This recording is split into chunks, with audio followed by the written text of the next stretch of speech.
Salut à tous, j'espère que vous allez bien. Aujourd'hui on se retrouve pour une nouvelle vidéo sur la chaîne. Il va s'agir d'un point lecture. Je vais vous parler de Underground, écrit par S.L. Grey, publié aux éditions 12-21. Il faut savoir qu'ici on va suivre l'histoire d'un virus qui va contaminer le monde entier et chaque jour passe et chaque jour le virus progresse énormément puisque de nombreuses victimes vont mourir, d'autres vont souffrir énormément et donc dès le début de l'histoire nous allons suivre un petit groupe d'individus et tous ces individus là sont plutôt riches puisqu'ils ont décidé de s'offrir un appartement assez luxueux dans un bunker qui se trouve sous terre pour survivre à ce virus-là. Donc, comme vous avez pu l'imaginer, dès le début de l'histoire, nous allons suivre l'arrivée de tous ces habitants-là dans le bunker et on va s'apercevoir dès le début qu'il va se passer quelque chose d'anormal sous terre, puisque à la base, le gérant, le responsable qui a décidé de créer ce bunker, le sanctuaire, pouvait fermer et ouvrir la porte à sa guise, sauf qu'on va vite se rendre compte qu'en fait, ils vont vite se retrouver coincés à tout jamais sous terre et ils vont devoir survivre par leurs propres moyens et cohabiter malgré leurs profils très différents. Vous pouvez imaginer que c'est le genre de lecture que j'aime, donc autant vous dire dès le début que c'est un coup de cœur et que je vais vous en parler en bien dans cette vidéo et je suis super ravie de vous présenter aujourd'hui un coup de cœur puisque ça fait très longtemps que je n'ai pas eu de coup de cœur. Et du coup il y a deux choses à savoir concernant ce bouquin. La première c'est que ce bouquin a été écrit par deux auteurs, c'est Sarah Lotz et Louis Greenberg, si je me trompe pas. Et la deuxième chose c'est que j'ai réalisé cette lecture en lecture commune avec Kevin qui est un abonné de la chaîne et du coup je sais qu'il passera par là donc je te fais de gros bisous Kevin. Et autant vous dire que pour lui comme pour moi ça a été un coup de cœur et je suis doublement contente également parce que on avait déjà réalisé une première lecture commune et ça avait été un désastre. On avait lu le premier tome de la saga Zombie. Alors l'auteur je m'en rappelle plus et en fait voilà c'était un livre de zombies. Nous on aime bien les zombies, on s'est dit ça va être nickel. En plus il avait des avis positifs sur Booktube. Et pour moi, ça avait été catastrophique. Et pour Kevin, je ne pense pas que c'était aussi catastrophique que moi, mais il avait été déçu également de cette lecture. Et du coup, on avait été tous les deux déçus que notre première lecture commune se passe aussi mal. Donc on s'était dit, bon allez, on se fait une deuxième lecture. Et on avait choisi ce bouquin-là. Et du coup, voilà, aujourd'hui, je vous dis que lui et moi, on a beaucoup aimé cette lecture et on est ravis de vous en parler aujourd'hui. Ce que j'ai beaucoup aimé dans cette histoire, c'est avant tout le résumé qui est très intriguant. On a envie de se plonger dans ce roman pour savoir ce qui va se passer sous terre et est-ce que tous les habitants vont réussir à cohabiter ensemble alors qu'ils sont très différents et est-ce qu'ils vont réussir à survivre à ce virus et à un jour ou l'autre à sortir de ce bunker, parce que si vous avez suivi le résumé que je viens de vous faire, ils sont enfermés à tout jamais, la porte ne s'ouvre plus.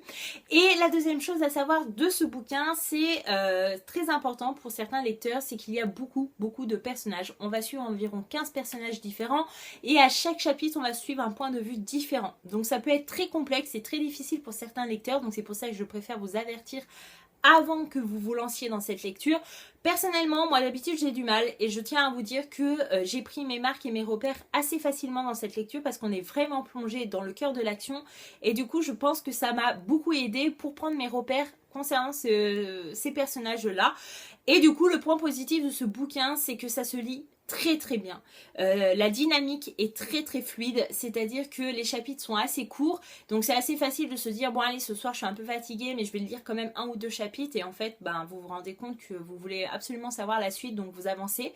Donc personnellement vous le savez les romans où les chapitres sont très courts c'est que positif pour moi et donc là ça m'a beaucoup aidé même si c'était assez frustrant parce qu'avec Kevin on s'était engagé à lire 3 ou 5 chapitres, je sais plus, je crois que c'est 3 par jour et du coup mais des fois c'était juste tentant de lire beaucoup plus et du coup non j'ai quand même respecté parce que c'était un engagement auprès de Kevin mais voilà l'histoire est vraiment prenante et du coup c'est vrai de se dire on n'a pas le droit de lire 3 ou 5 chapitres par jour c'est assez paniquant et on a vraiment envie de continuer l'histoire donc voilà si vous êtes vraiment lecture, suspense, fin du monde et tout je pense que ce roman est fait pour vous. J'aimerais mettre en avant dans cette vidéo quelque chose de très important dans ce bouquin, ce sont les personnages. Je pense que si on n'avait pas eu ces personnages-là, je n'aurais pas eu le coup de cœur. Je trouve que les deux auteurs ont fait un travail très approfondi concernant leurs personnages. Pourtant, il y en a environ une quinzaine, voire peut-être une vingtaine, hein, franchement, sans exagérer. Et du coup, on pourrait se dire que comme il y a autant de personnages, eh bien, les auteurs ont pu faire des choses assez folles et assez floues, mais pas du tout. Les auteurs ont vraiment approfondi et développé leurs personnages. Ça fait que, en tant que lecteur, on déteste certains personnages, d'autres on les aime et d'autres on n'a aucun avis dessus. C'est-à-dire que je me rappelle encore dans cette lecture que un fils et un père, je pouvais pas me les voir en peinture.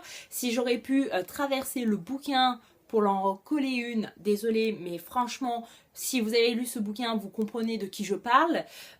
C'est à baffer ce genre de comportement, surtout en société.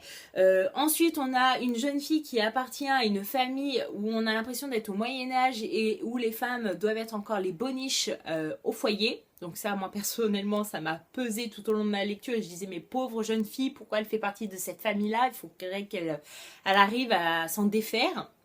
Et puis on a par exemple des profils beaucoup plus récents où on va suivre une jeune femme qui est fille au père pour un riche et du coup voilà elle se retrouve ici parce que du coup son patron lui a demandé de venir pour garder la petite fille. Enfin voilà, on a des profils variés et ça fait aussi la richesse de ce bouquin parce que si on n'avait pas autant de personnages différents on pourrait s'ennuyer durant le bouquin, mais là comme ils sont tous différents il va y avoir des conflits, il va se passer des choses et du coup ça va être vraiment prenant pour les lecteurs parce qu'il y a de l'action en permanence et du coup on s'ennuie jamais durant cette lecture. Et donc pour finir ce point lecture, j'étais obligée de vous parler de la fin de ce bouquin.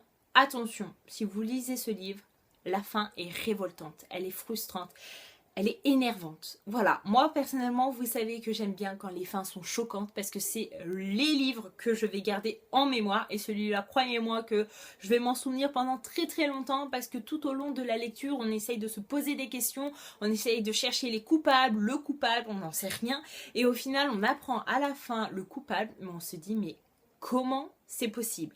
J'ai essayé de me refaire ma lecture de A à Z pour essayer de voir si j'aurais pu deviner ce personnage-là, mais à aucun moment j'aurais pu deviner. Donc il faudrait éventuellement que je relise, mais vu ma pile à lire qui est énorme, là je peux pas me permettre de relire ce bouquin pour voir si les auteurs ont lâché des petits indices pour qu'on puisse être sur la piste de ce personnage-là. Mais moi personnellement, quand j'ai vu ça, j'ai dit oh là là, et puis je me rappelle avec Kevin, on s'est vite parlé, on s'est dit mais c'est hallucinant, c'est quoi cette fin? Et du coup lui il l'a compris d'une autre. Bon, le personnage on est clair, on est d'accord sur la chose, mais lui il a compris la fin d'une façon et moi je l'ai compris d'une autre et du coup moi de la manière dont je l'ai compris je me dis mais waouh, il est super intelligent ce personnage et en plus de ça les autres habitants ne vont jamais savoir réellement que c'est lui qui a fait ça et du coup c'est encore plus perturbant et encore plus révoltant. On n'a qu'une envie, c'est de se dire mais non c'est pas possible, pourquoi t'as fait ça et pour quelle raison? Il n'y a aucune raison et à un moment donné on se dit mais qu'est-ce qui s'est passé dans sa tête? Et voilà, moi personnellement je vais en garder de bons souvenirs et je vous le recommande chaudement. Et voilà, cette vidéo est enfin terminée, j'espère qu'elle vous aura plu, en tout cas j'espère que je vous aurai convaincu à lire ce livre parce que comme vous avez pu le comprendre ça a été un coup de cœur pour moi cette année et du coup j'espère vraiment que je vous aurai convaincu à découvrir ce bouquin. Franchement vous n'allez pas le regretter, n'hésitez pas à me dire en commentaire si je vous ai convaincu à le découvrir ou si vous l'avez déjà lu et n'hésitez pas à me dire également ce que vous en avez pensé si vous l'avez déjà lu. En tout cas je vous dis merci d'avoir regardé cette vidéo, je vous fais de gros bisous et je vous dis à bientôt dans une prochaine vidéo. Bye bye.